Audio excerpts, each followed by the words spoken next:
आधुनिक संविधानों के अंतर्गत अब तक हमने पढ़ा था ब्रिटेन के संविधान के बारे में, ब्रिटेन के संविधान की विशेषताएं, ब्रिटेन में अभिसमय के बारे में पढ़ा। आज अपन जो पढ़ने जा रहे हैं वो राजा का पद और राजा की वर्तमान में प्रासंगिकता। ब्रिटेन के संविधान का हम अध्ययन करें तो देखेंगे कि ब्रिटेन के अंतर्गत संसदीय शासन प्रणाली का निरूपण किया गया है और ब्रिटेन के अंतर्गत संसदीय शासन प्रणाली प्राचीन काल में वहाँ पर राजतंत्रीय शासन प्रणाली थी। इस राजतंत्रीय शासन प्रणाली के अंतर्गत वहाँ पर राजा का पद प्रारंभिक काल से बना हुआ है। राजा के पद के बारे में अपन लोग देखें तो विश्व इतिहास इस बात का साक्षी है कि विश्व के अंतर्गत सबसे पहले अगर कहीं पर मोनार्की सिस्टम था तो वो था ब्रिटेन के अंतर्गत, और आज भी वहाँ पर मोनार्की सिस्टम जो है जीवित है, जिसका ज्वलंत जो है प्रत्यक्ष प्रमाण अपने सामने उपस्थित होता है तो वो होता है ब्रिटेन के अंतर्गत। ब्रिटेन के बारे में ये कहा जाता है कि आज विश्व के अंतर्गत 4 ताश के पत्तों के बारे में देखें तो विश्व में 5 राजा ही जीवित है। वो 4 ताश के पत्तों के राजा है और एक ब्रिटेन का राजा है। लेकिन समय और परिस्थितियों के अनुसार देखें तो वहाँ पर प्राचीन काल के अंतर्गत राजतंत्रीय शासन प्रणाली थी, लेकिन वर्तमान के अंतर्गत आजकल संसदीय शासन प्रणाली का निरूपण हो गया है। तो ऐसी स्थिति में फिर भी वहाँ के लोग राजा के प्रति अगाध विश्वास रखते हैं, अगाध प्रेम करते हैं। इसके पीछे कारण यह है कि ब्रिटेन के राजा ने संयोगवश ही सारे अपने अधिकार प्रजा को दे दिए, जनता को दे दिए। इसीलिए वहाँ पर लोकतांत्रिक शासन प्रणाली का प्रचलन हुआ और लोकतंत्रीय शासन प्रणाली के आज वहाँ का एक अपने सामने आदर्श उदाहरण प्रस्तुत करता है।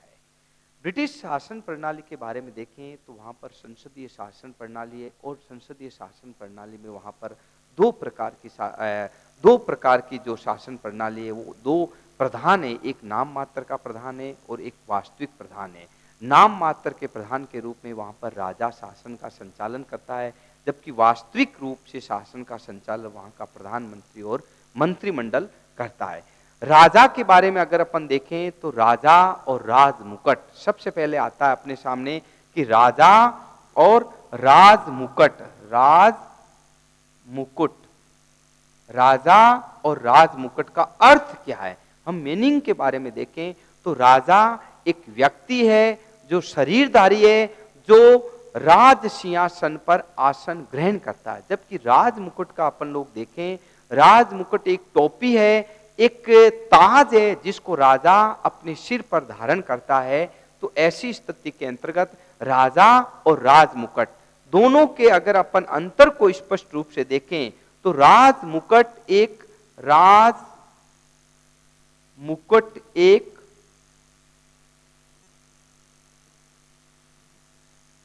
संस्था है, जबकि राजा क्या है, राजा एक व्यक्ति है। राजा एक व्यक्ति है। दूसरी जो बात आती है, राज मुकुट है वो स्थायी है, स्थायी, और राजा क्या है, अस्थायी है। राजा अस्थायी। तीसरी बात देखें, राज मुकुट सामूहिक है, सामूहिक, जबकि राजा व्यक्तिगत है, व्यक्तिगत। 1 2 3 4। चौथी बात देखें, राजा अमूर्त है, राज मुकुट अमूर्त है, राजा मूर्तवान है, मूर्तवान। राज मुकुट जन इच्छा का प्रतीक है, जन इच्छा का प्रतीक है, जन इच्छा का प्रतीक, जबकि राजा क्या है, जन इच्छा का प्रतीक। राजा जो है राजतंत्र का प्रतीक है। राजा और राज मुकुट के अगर अपन अध्ययन करें तो आप लोग देखेंगे कि राज मुकुट एक संस्था है। राज मुकुट के अंतर्गत ब्रिटेन की राजतंत्रीय शासन प्रणाली का निरूपण किया गया है और एक सामूहिक संस्था के रूप में, जिसमें प्रधानमंत्री है, मंत्रिमंडल है, लोकसभा है, कॉमन सभा है, ये नाम मात्र की संस्था के रूप में राज मुकुट के अंतर्गत शक्तियां निहित रहती है। जबकि राजा एक व्यक्तिगत है, शरीरधारी है, जो मृत प्राय है, वो कभी भी समाप्त हो सकता है। राज मुकुट स्थायी है, वो कभी भी मरता नहीं है, सदैव संचालित होता है, जबकि राजा अस्थायी है, जो कभी भी समाप्त हो सकता है, कभी परिवर्तनशील हो सकता है। राजा कभी भी मर सकता है।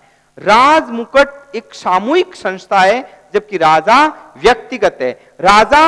राज मुकुट अमूर्तवान है, जो दिखाई नहीं देता है, अदृश्यमान है, जबकि राजा मूर्तिवान एक शरीर है। ये राज मुकुट जन इच्छा का प्रतीक है, जबकि राजा राजतंत्र का प्रतीक है।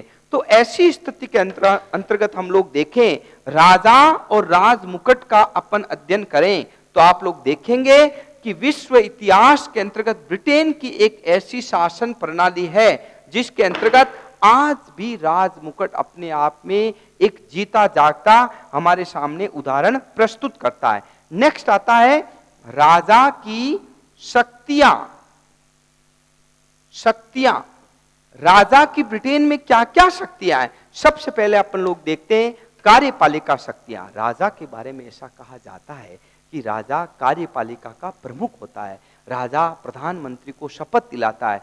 कार्यपालिका के संबंधित नाम मात्र की जितनी भी शक्तियां हैं वो राजा के अंतर्गत निहित होती है और इसीलिए उसे कार्यपालिका का प्रमुख माना जाता है। विधायी शक्तियों के बारे में अपन लोग देखें तो कोई भी, चाहे वित्त विधेयक हो और चाहे साधारण विधेयक हो, राजा की अनुमति या राजा के हस्ताक्षर के बिना वहां पर कोई भी विधेयक पारित नहीं हो सकता। विधेयक को कॉमन सभा के अंतर्गत, लोक सभा के अंतर्गत पारित होने के पश्चात राजा के समक्ष प्रस्तुत किया जाता है। लेकिन अगर राजा उसे पुनर्विचार के लिए लौटा दिया जाता है और लोकसभा और कॉमन सभा पार्लियामेंट पुनः पारित कर देती है तो राजा को हस्ताक्षर करने पड़ते हैं। अतः नाम मात्र की शक्तियों के संदर्भ में भी हम लोग देखते हैं कि विधायी शक्तियां भी राजा के या राज मुकुट के अंतर्गत निहित है। तीसरी आती है न्यायिक शक्तियां। ब्रिटेन की संसदीय शासन प्रणाली के अंतर्गत हम लोग न्यायिक शक्तियों के बारे में देखें तो ब्रिटेन की लोक सभा के अंतर्गत सारी लॉर्ड चांसलर वहां का मुख्य न्यायाधीश होता है। लेकिन अगर किसी को मृत्यु दंड दे दिया गया है तो राजा को अधिकार है कि उसे माफ करने का, सर्व क्षमा करने का अधिकार प्राप्त होता है। ऐसी स्थिति के अंतर्गत ब्रिटेन की शासन प्रणाली के अंतर्गत न्यायिक क्षेत्र में भी उसे सर्वोच्च शक्तियां प्राप्त होती है। धार्मिक शक्तियां, राजा को जो चौथी शक्ति है वो धार्मिक शक्ति है। राजा के अंतर्गत जो आध्यात्मिक लॉर्ड है वो राजा के द्वारा ही मनोनीत किए जाते हैं। लोक सभा के अंतर्गत हमेशा जो भी आध्यात्मिक लॉर्ड होंगे उसको नॉमिनेट करने का अधिकार राजा या रानी के पास में होगा, अतः उसके पास में धार्मिक शक्तियां भी प्राप्त है। नेक्स्ट आता है 5 नंबर, उपाधियां प्राप्त करना। ब्रिटेन की संसदीय शासन प्रणाली के अंतर्गत जितने भी सर्वोच्च सम्मान है, जितनी भी उपाधियां हैं, हालांकि प्रधानमंत्री और मंत्रिमंडल की उस पर रिकमेंडेशन आती है, लेकिन ये सारे के सारे अधिकार, उपाधियां प्रदान करने का अधिकार राजा को होता है और राजा के नाम से ही वो उपाधियां जो है उपाधि धारक को प्रदान की जाती है। अब अपन लोग देखते हैं कि राजा की वास्तविक स्थिति क्या है। राजा नाम मात्र का वहां पर है या वास्तविक है? राजा राज करता है या शासन करता है? इस बारे में अपन लोग देखें तो ब्रिटेन का राजा कभी कोई गलती नहीं करता। King can do no wrong. राजा कभी कोई गलती नहीं करता है। इसके पीछे मूल कारण यह है कि ब्रिटिश शासन प्रणाली के अंतर्गत राजा ने सारे अपने अधिकार, जब गौरवपूर्ण क्रांति हुई तो धीरे धीरे सारे अधिकार जनता को दे दिए थे, कॉमन सभा को दे दिए थे। इसीलिए राजा कभी कोई गलती नहीं करता है। इसके पीछे मूल कारण है कि राजा जो प्रधानमंत्री और मंत्रिमंडल के द्वारा लिखित रूप में हमारे समक्ष आता है उसी की रिकमेंडेशन को राजा स्वीकार करता है। राजा राज करता है, शासन नहीं। तो फिर शासन कौन करता है? शासन के बारे में हम लोग देखें, शासन प्रधानमंत्री और मंत्रिमंडल के द्वारा किया जाता है। राजा केवल राजतंत्र का प्रतीक है। राजा राज सिंहासन धारण करता है। राजा जनता का प्रतीक है। राजा जन इच्छा का प्रतीक है।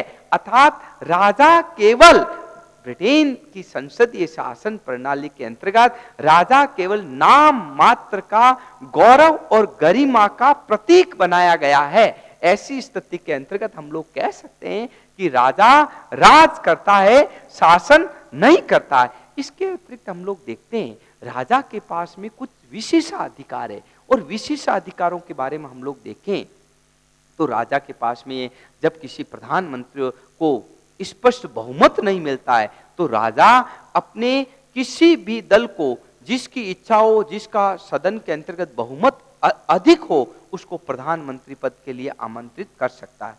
दूसरा क्या है, आयरलैंड और स्कॉटलैंड के बारे में हम लोग देखें तो वहां के लोक सभा में मनोनीत करने के सदस्य के लिए राजा अधिकृत है। नेक्स्ट आता है राजपद का औचित्य क्या है। आज वर्तमान स्थिति के अंतर्गत हम लोग देखें कि आज ग्लोबलाइजेशन हो गया, प्राइवेटीकरण हो गया, लिबरलाइजेशन हो गया, चारों तरफ राजतंत्र खत्म हो रहे हैं, राजाओं के जो किले हैं वो ध्वस्त हो रहे हैं, राजतंत्र कब्र में दफन हो रहा है। ऐसी स्थिति के अंतर्गत हम लोग देखते हैं कि ब्रिटेन ही विश्व का एक ऐसा देश क्यों है जहां पर आज भी राजतंत्रीय शासन प्रणाली जीवित है, राजतंत्रीय शासन प्रणाली बनी हुई है।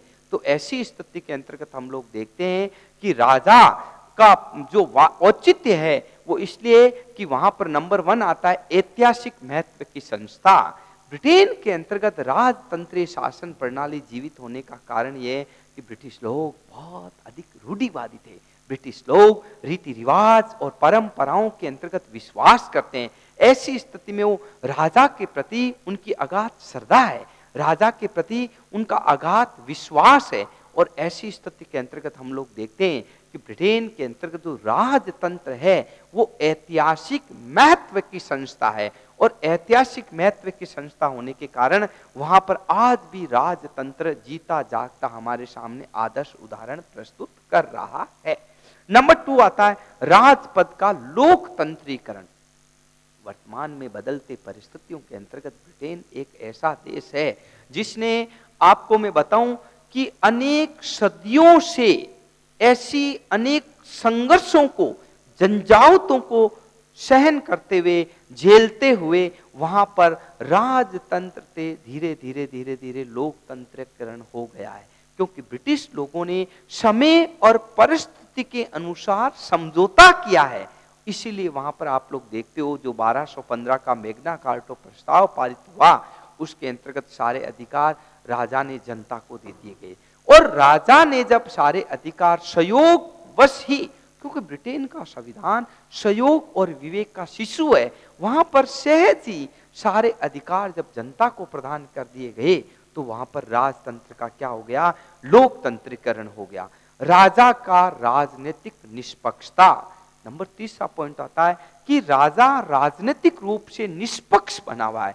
राजा कभी भी जो है वहां पर पक्षपात नहीं करता। जब राजा राज सिंहासन के ऊपर धारण करता है तो आपको मैं बताऊं कि राजा ने आज तक वहां पर निष्पक्षता के साथ में परिचय दिया। किसी भी पक्ष और विपक्ष के अंतर्गत उन्होंने किसी का सपोर्ट नहीं किया। ऐसी स्थिति के अंतर्गत हम लोग देखते हैं कि राजा राजपद बने होने का मुख्य कारण है राजनीतिक निष्पक्षता। नंबर 4 आता है ब्रिटिश जाति का रूढ़िवादी स्वभाव। ब्रिटेन के अंतर्गत जो राजतंत्र है, जो राजा का पद है, वो इसलिए बना हुआ है कि ब्रिटिश लोग, मैंने बताया था अभी आपको, बहुत अधिक रूढ़िवादी थे, परंपरावादी थे, रिवाज और परंपराओं में विश्वास करते थे। ऐसी स्थिति के अंतर्गत हम लोग देखते हैं कि ब्रिटेन के लोगों ने ये पाया कि ब्रिटिश लोग जो है बहुत अधिक रूढ़िवादी है, और अपनी रूढ़िवादिता के कारण राजपद को, राजतंत्रीय शासन प्रणाली को बनाए रखने के कारण जो है वहां पर रूढ़िवादी होने के कारण राजपद का आज भी औचित्य बना हुआ है। राजपद सुरक्षा का प्रतीक। ऐसा माना जाता है ब्रिटेन के अंतर्गत कि अगर हमने राजतंत्रीय शासन प्रणाली को हटा दिया गया तो वहां पर जो राजतंत्र के प्रति जनता की अंधी श्रद्धा है वो अध्यक्षात्मक शासन प्रणाली में हो सकता है कि निर्वाचित होकर के राष्ट्रपति पद पर आसीन हो। दूसरा ये होता है कि राजपद की सुरक्षा बनाए रखने के लिए हम लोग देखते हैं कि मूल रूप से राजतंत्रीय शासन प्रणाली के अंतर्गत जो स्थिति बनी हुई है वो यह है कि सुरक्षा कवच के रूप में आज हमारे सामने काम कर रहा है, वो कर रहा है राजतंत्र। क्योंकि अन्य शासन प्रणालियों को, क्योंकि ब्रिटेन विश्व के सभी शासन प्रणालियों का जननी शासन प्रणाली है, और अगर इसने किसी भी दूसरी शासन प्रणाली को अडॉप्ट किया तो ऐसा माना जा सकता है कि ब्रिटेन में कभी भी क्रांति हो सकती है, विद्रोह हो सकता है। तो ऐसी स्थिति के अंतर्गत ब्रिटेन में राजपद क्या है? सुरक्षा का प्रतीक है। नेक्स्ट पॉइंट आता है लोकप्रिय संस्था। ब्रिटेन के अंतर्गत राजा या रानी के प्रति लोगों को बहुत प्रति अंधी विश्वास और श्रद्धा है। ऐसा माना जाता है, ब्रिटिश लोग ऐसा मानते हैं कि ब्रिटेन का राजा या रानी जब बंकिंग महल के अंतर्गत आराम से नींद लेते हैं तो वहां की प्रजा बहुत अधिक सुखी रहती है कि हमारा राजा आराम से सो रहा है। इसका मतलब ये हुआ कि राजा के प्रति उनकी श्रद्धा कितनी है, राजा के प्रति उनकी लोकप्रियता बढ़ी है, क्योंकि राजा ने कभी भी अपने अधिकारों का हनन नहीं किया, उन्होंने कभी भी अधिकारों का अतिक्रमण नहीं किया। ऐसी स्थिति के अंतर्गत हम लोग देखते हैं कि ब्रिटेन के अंतर्गत जो राजतंत्र है वो लोकप्रिय संस्था है। नेक्स्ट आता है राष्ट्रीय गौरव का प्रतीक। ब्रिटेन की जो शासन प्रणाली है वो राजपद का जो पद है वो मान, मर्यादा और शान, शौकत और गरिमा की दृष्टि से गौरव की प्रतीक है। वहां के लोग बहुत अधिक खुश रहते हैं। आज हम लोग देखते हैं बदलते परिवेश के अंतर्गत कि सभी जगह कहीं न कहीं पर राजतंत्रीय शासन प्रणाली धीरे धीरे समाप्त होने के कगार पर आ गई है। लेकिन वहां के लोग क्या है, ब्रिटेन की जो राजतंत्रीय शासन प्रणाली है उसको राष्ट्रीय गौरव का प्रतीक मानते हैं। नेक्स्ट आता है अंतरराष्ट्रीय संबंधों का विकास। ब्रिटेन की शासन प्रणाली के अंतर्गत हम लोग देखते हैं कि जो अंतरराष्ट्रीय संबंध है वो राजा और रानी के कारण बहुत अधिक विकसित हो रहे हैं, डेवलप हो रहे हैं। इसके पीछे मूल कारण है कि वहां पर लोकतंत्रीय शासन प्रणाली, प्रधानमंत्री शासन प्रणाली, मंत्रिमंडलीय शासन प्रणाली वो समय के साथ में विकसित हुई है। प्राचीन काल के अंतर्गत 9वीं शताब्दी को हम लोग देखें, 11वीं शताब्दी को हम लोग देखें तो वहां पर प्राचीन काल में राजा महाराजाओं का शासन था, कुलीन वर्ग का शासन था, और वहां पर जितने भी ऐतिहासिक रूप से अंतरराष्ट्रीय संबंध विकसित हुए हैं वो मूल रूप से राजा या रानी के कारण हुए। ऐसा माना जाता है कि जॉर्ज सेकंड और थर्ड को अंग्रेजी नहीं आती थी, फिर भी वहां पर राजपद का सम्मान बना रहा। तो ऐसी स्थिति में ब्रिटेन के जो लोग हैं वो मूल रूप से अंतरराष्ट्रीय संबंधों के विकास के अंतर्गत भी राजा की बहुत अधिक भूमिका को जो है आपका निर्माण करते हैं। नेक्स्ट आता है सूचनाओं का भंडार। हम लोग जब राजतंत्रीय शासन प्रणाली का अध्ययन करते हैं तो आप लोग देखेंगे कि प्राचीन काल से जितने भी आंकड़े थे, जितने भी सूचनाएं थी, जितना भी ऐतिहासिक तथ्य थे, रीति रिवाज थे, परंपराएं थे, वो राजाओं के माध्यम से, रानियों के माध्यम से, राजवंश के राजकुमारों के माध्यम से उनका आदान प्रदान होता था। और उनको आज ऐतिहासिक जो शिलालेख हैं, ऐतिहासिक वहां पर जो तथ्य हैं, उनको आधार मानने के लिए राजपद की उपयोगिता बनी हुई है। क्यों? कि सूचनाओं का आदान प्रदान होता है, और सूचनाओं का आदान प्रदान राजतंत्रीय शासन प्रणाली में राजाओं के द्वारा होता है। तो ऐसी स्थिति के अंतर्गत हम लोग देखते हैं, और सूचनाओं के प्रचार के अंतर्गत भी बहुत अधिक भूमिका होती है। नेक्स्ट पॉइंट आता है संसदीय प्रजातंत्र में राजपद की उपयोगी भूमिका। देखिए, पार्लियामेंट्री सिस्टम को जब हम लोग बात करते हैं तो पार्लियामेंट्री सिस्टम के अंतर्गत दो बातें आती है, या तो वहां पर होगा राजा का पद या रानी का पद, या फिर होगा वहां पर राष्ट्रपति का पद। यानी कि संसदीय शासन प्रणाली में नाम मात्र की कार्यपालिका और वास्तविक कार्यपालिका, कार्यपालिका के दो रूप हुए। और ऐसी स्थिति के अंतर्गत हम लोग जब ब्रिटेन की पार्लियामेंट्री सिस्टम का अध्ययन करते हैं तो नाम मात्र की कार्यपालिका के रूप में उन्होंने वहां के कॉन्स्टिट्यूशन जो संविधान बना है उसके अंतर्गत उन्होंने राजा के पद की उपयोगिता और उसकी सार्थकता को सिद्ध करने के लिए नाम मात्र की कार्यपालिका के रूप में उसे स्वीकार किया।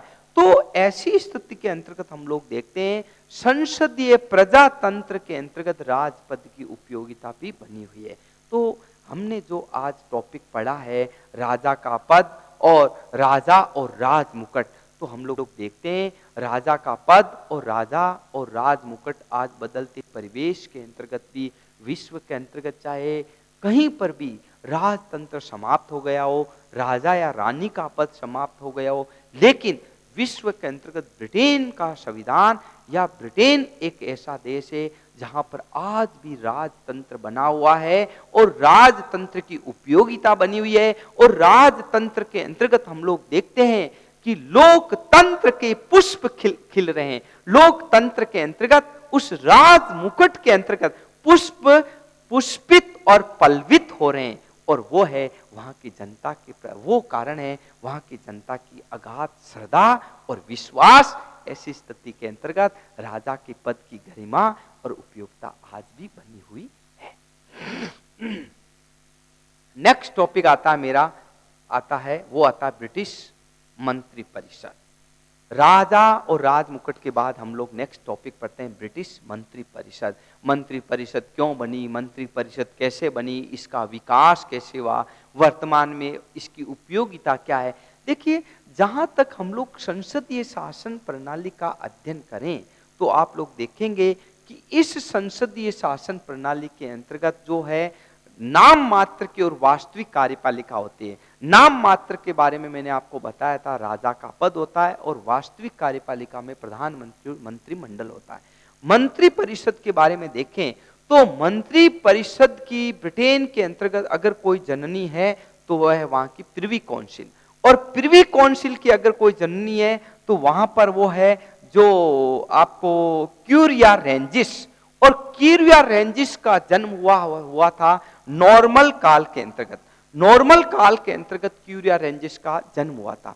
हुआ यह था ब्रिटेन के अंतर्गत कि ब्रिटेन की शासन प्रणाली के अंतर्गत मंत्री परिषद का उद्भव और विकास के सिवा नॉर्मल काल के अंतर्गत राजा ने कुछ अपने खास लोगों को महल में बुला करके मीटिंग लेना प्रारंभ कर दिया, और वो खास लोग सलाह मशविरा करते थे, विचार विमर्श करते थे, नीति निर्माण करते थे, देश का भविष्य तय करते थे। ऐसी स्थिति के अंतर्गत जो है क्यूरिया रेंजिस कुछ चुने गए मनोनीत लोगों की काउंसिल हुआ करती थी, और वो जो मिलकर के आपस के अंतर्गत बात करते थे।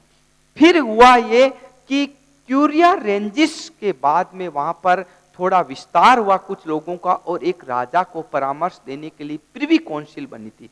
प्रिवी काउंसिल के अंतर्गत जो है कुछ लोग प्रिवी काउंसिल में रहते थे, लेकिन प्रिवी काउंसिल के लोग कुछ तानाशाह होने लगे थे, कुछ राजा को गलत परामर्श देने लगे थे। तो ऐसी स्थिति में कुछ लोग और संख्या बढ़ने लगी, और आपको बताऊं कि चार्ल्स द्वितीय ने एक जब जो और अलग पैरेलल संस्था का जो निर्माण हुआ, खास लोगों का प्रिवी काउंसिल के पैरेलल दो संस्थाएं चलने लगी राजा को परामर्श देने के लिए, एक प्रिवी काउंसिल और एक का नाम रखा था कबाल, वो रखा था चार्ल्स द्वितीय ने। अब कबाल ने क्या हुआ, राजा चार्ल्स द्वितीय को जब सलाह और मशविरा देने लगे तो कबाल से ही बन गई कैबिनेट, और कैबिनेट को हम लोग कहते हैं मंत्री परिषद या मंत्रिमंडल। ये मंत्री परिषद का निर्माण हुआ, और जो कालांतर के अंतर्गत हम लोग देखते हैं इसको जो इंप्लीमेंट हुआ, कानूनी रूप से जो मान्यता प्राप्त हुई, वो 1937 के अंतर्गत क्राउन मंत्री अधिनियम के अंतर्गत मंत्री परिषद का विधिवत रूप से निर्माण हुआ था। तो ऐसी स्थिति के अंतर्गत हम लोग देखते हैं ब्रिटेन के अंतर्गत राजा को सलाह मशविरा देने के लिए क्यूरिया रेंजिस, फिर प्रिवी काउंसिल, फिर कबाल, कबाल से कैबिनेट, और जिसे हम लोग मंत्री परिषद कहते हैं, वो ऐतिहासिक विकास का परिणाम है। एक दिन के अंतर्गत इसका निर्माण नहीं हुआ था, बल्कि धीरे धीरे विकास हुआ था। हम लोग देखते हैं कि मंत्री परिषद की क्या विशेषताएं हैं। मैं आपको मंत्री परिषद के बारे में थोड़ा बताऊंगा कि ये क्या काम करती है, इसकी विशेषताएं क्या है। नंबर 1, प्रधानमंत्री का नेतृत्व है। आप लोग देखिए, पहले राजा नेतृत्व करता था, राजा परामर्श करता था, राजा नीति निर्माण करता था, किसके माध्यम से, प्रिवी काउंसिल के माध्यम से और क्यूरिया रेंजेस के माध्यम से। अब जब मंत्रिमंडल का निर्माण हुआ कालांतर के अंतर्गत, तो इसका नेतृत्व कौन करने लग गया? नंबर 1 प्रधानमंत्री का नेतृत्व है। नंबर 2 राजनीतिक सहजातीयता। राजनीतिक सहजातीयता का मतलब यह होता है कि जेनिंग्स ने कहा है कि मंत्रिमंडल एक साथ तैरता है और एक साथ डूबता है, अर्थात मंत्री परिषद के अंतर्गत सभी मंत्रियों के अंतर्गत राजनीतिक एक रूपता होती है। एक मंत्री अगर गलत वक्तव्य देता है तो उसका पूरा का पूरा संपूर्ण मंत्रिमंडल उसके प्रति उत्तरदायी होता है। इसीलिए कहा जाता है कि मंत्रिमंडल एक साथ तैरता है और एक साथ डूबता है, और इसका लीडरशिप होता है प्रधानमंत्री। अगर कोई मंत्री ने गलती की तो प्रधानमंत्री इसका जिम्मेदार होता है, और जनता को और संसद को उत्तर देने के लिए प्रधानमंत्री को जवाब देना पड़ता है। तो राजनीतिक सहजातीयता होती है। नंबर 3 आता है कार्यपालिका और व्यवस्थापिका में घनिष्ठ संबंध।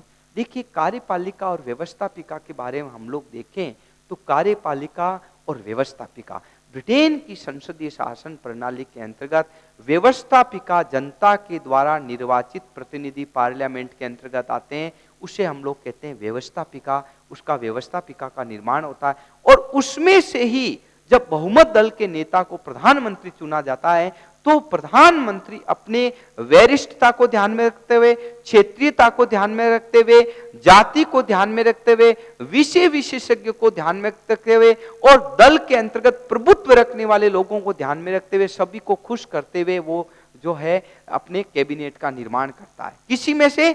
अपनी व्यवस्थापिका में से। तो सीधी बात है कि व्यवस्थापिका में से ही कार्यपालिका का निर्माण होता है, और कार्यपालिका व्यवस्थापिका यानी कि संसद के प्रति उत्तरदायी होती है। इसलिए कार्यपालिका और व्यवस्थापिका के अंतर्गत घनिष्ठ संबंध होता है।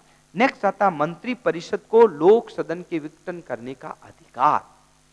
यद्यपि लोक कॉमन सभा को भंग करने का अधिकार होता है राजा को, लेकिन प्रधानमंत्री और मंत्रिमंडल लिखित रूप में राजा को यह परामर्श देते हैं कि आपको कॉमन सभा को भंग करना है, तो राजा उसको कैबिनेट को भंग कर देता है। तो सीधी बात है कि यथार्थ के अंतर्गत जो है, इसके अंतर्गत सारी जो शक्तियां हैं वो मूल रूप से मंत्री परिषद में निहित होती है। नेक्स्ट आता मंत्रियों का सामूहिक उत्तरदायित्व। मंत्रियों का सामूहिक उत्तरदायित्व से तात्पर्य यह है कि कैबिनेट के अंतर्गत सामूहिक रूप से कार्य करते हैं मंत्री परिषद के सदस्य, चाहे कैबिनेट मंत्री हो, चाहे उप मंत्री हो, चाहे राज्य मंत्री हो। कैबिनेट सामूहिक रूप से कार्य करेगी, एक दूसरे पर निर्भर करेगी। इसीलिए मैंने कहा था आपको पहले भी कि मंत्रिमंडल के सदस्य एक साथ तैरते हैं और एक साथ डूबते हैं। तो ऐसी स्थिति के अंतर्गत हम लोग देखते हैं उनका सामूहिक रूप से जवाबदेही होती है। नेक्स्ट आता है मंत्री परिषद की गोपनीयता।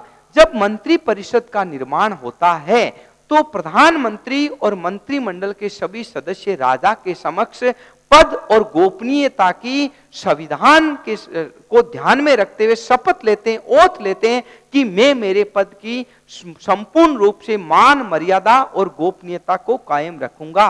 तो ऐसी स्थिति के अंतर्गत हम लोग देखते हैं कि मंत्री परिषद की जो विशेषताएं हैं वो बहुत अधिक महत्वपूर्ण है।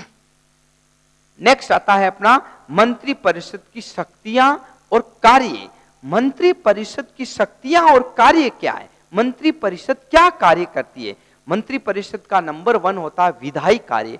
कोई भी विधेयक बनेगा तो सबसे पहले जो है वो मंत्री परिषद के पास में कैबिनेट के रूप के अंतर्गत वो प्रस्ताव पारित होगा। मंत्री परिषद जो मूल रूप से है वो विधायी कार्य, कोई भी कानून पारित करना है तो मंत्री परिषद के सदस्य जब पार्लियामेंट का अधिवेशन चल रहा हो तो वो कानून मंत्री है, चाहे गृह मंत्री है, चाहे रक्षा मंत्री है, वो विधेयक प्रस्तुत करेगा और वो संसद के अंतर्गत विधेयक पारित करने के लिए उत्तरदायी होगा। नंबर 2 आता है कार्यपालिका संबंधी कार्य।